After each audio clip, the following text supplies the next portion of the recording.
გორში მომხდარ ძალადობის ფაქტს ეხმაურებიან პოლიტიკოსები.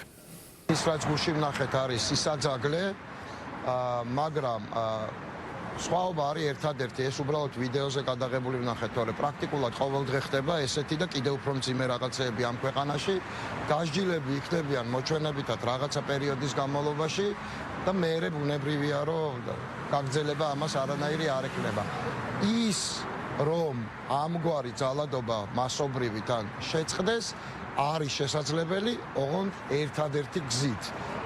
მათი ბრძანების გამცემები და უფროსები უნდა წავიდნენ ხელისუფლებიდან. ეს არის სისტემური დანაშაული, ეს არის ნაციონალური მოძრაობის ყველაზე ცუდი პრაქტიკის დაბრუნება დღევანდელ პოლიციაში და სამართალდამცავ სტრუქტურებში.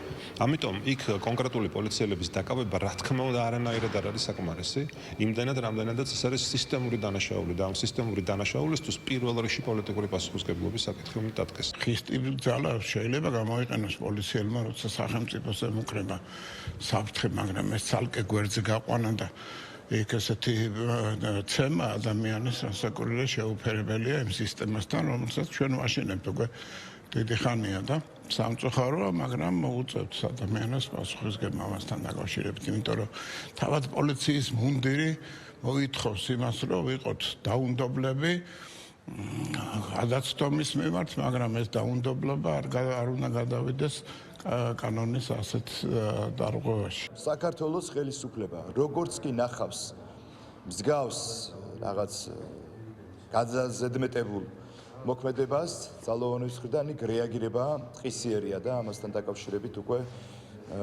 ეს ზექმედებაც ცხადყოფს, სადაც 6 პირია დაკავებული. დანარჩენს უკვე გამოძიება დაადგენს, რასთან გვაქვს საქმე და რატო მოხდა ეს ფაქტი.